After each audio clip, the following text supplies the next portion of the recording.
Hello, this is number 6 coming to you from the village with my brand new YouTube channel. I want to take a look at Oprah's recent speech at the Golden Globes. So let's see what she had to say. I'd like to thank the Hollywood Foreign Press Association because we all know that the press is under siege these days. The press is under siege these days. Who from?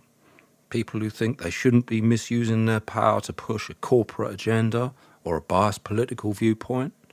But we also know that it is the insatiable dedication to uncovering the absolute truth that keeps us from turning a blind eye to corruption and to injustice. Well, yes, it is, Oprah, but you're surely not trying to suggest that the press actually have that insatiable dedication, are you? To tyrants and victims and secrets and lies.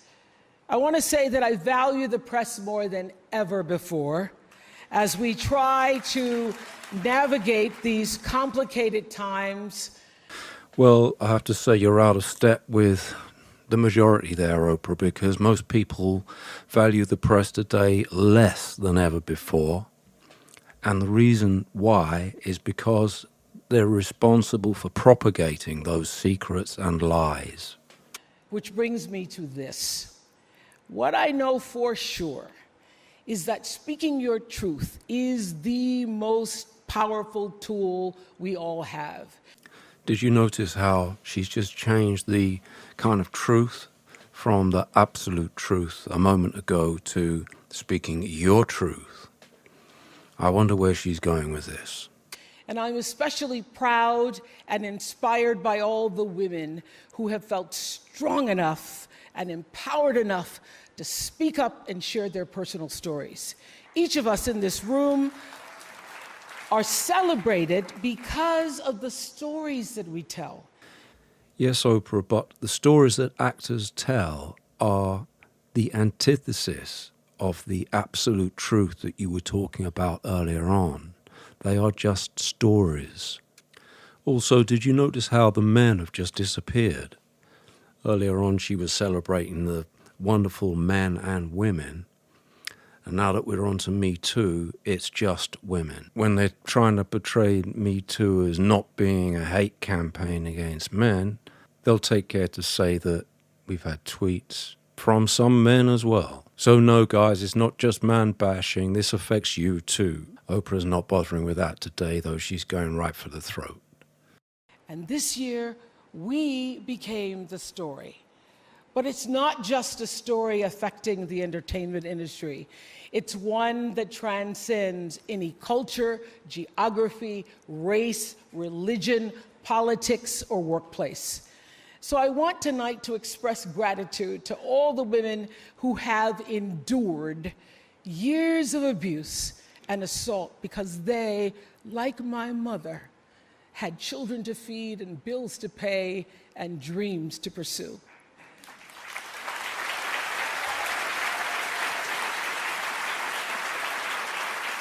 They're the women whose names we'll never know. They are domestic workers and farm workers. They are working in factories, and they work in restaurants, and they're in academia and engineering and medicine and science. They're part of the world of tech and politics and business. There are athletes in the Olympics, and there are soldiers in the military. And there's someone else, Recy Taylor. A name I know, and I think you should know too.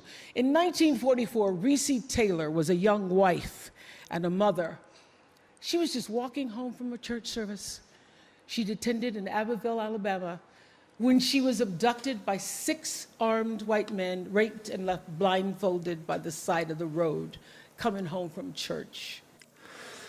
To compare this case to the Me Too phenomenon shows a disconnection from reality bordering on what psychiatrists call dissociation. She's comparing a brutal gang rape to a movement where men have been vilified, shamed, and sacked for offences like touching a woman's knee, calling a woman fat, or making inappropriate jokes at a photo shoot. They threatened to kill her if she ever told anyone. But her story was reported to the NAACP, where a young worker by the name of Rosa Parks became the lead investigator on her case. And together, they sought justice. But justice wasn't an option in the era of Jim Crow. The men who tried to destroy her were never persecuted. Persecuted? Oh dear, I don't think we meant to say that, did we, Oprah? Your Freudian slip is showing, darling. Persecution is what's happening to the victims of the Me Too hashtag. The men guilty of Recy Taylor's rape should have been prosecuted. They weren't, in spite of the fact that some of them confessed to the crime at the time. Compare that to the current Me Too hysteria, where men are being punished without the right of due process, on the basis of allegations alone. Recy Taylor died 10 days ago, just shy of her 98th birthday. She lived, as we all have lived, too many years in a culture broken by brutally powerful men. For too long, women have not been heard or believed if they dared to speak their truth to the power of those men. So what you're saying, Oprah, is listen and believe?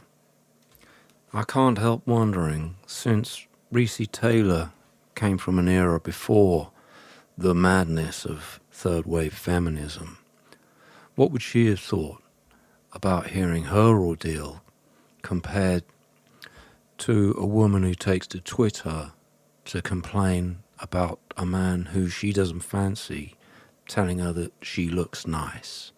But their time is up.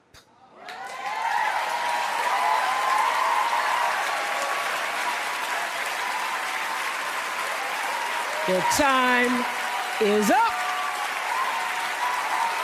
I must say I'm feeling a little bit conflicted here in my reaction to all of this. It's like a small part of me has a kind of a warm, fuzzy feeling, but that's being massively outweighed by the rest of me, which is having to restrain the urge to be physically sick. Sorry if that's not a very objective viewpoint. I guess you could just call it my truth. We have here a room full of Hollywood stars, and it's no secret that the activities of Weinstein, for example, were common knowledge in Hollywood. These people are complicit in whatever abuse might have been going on.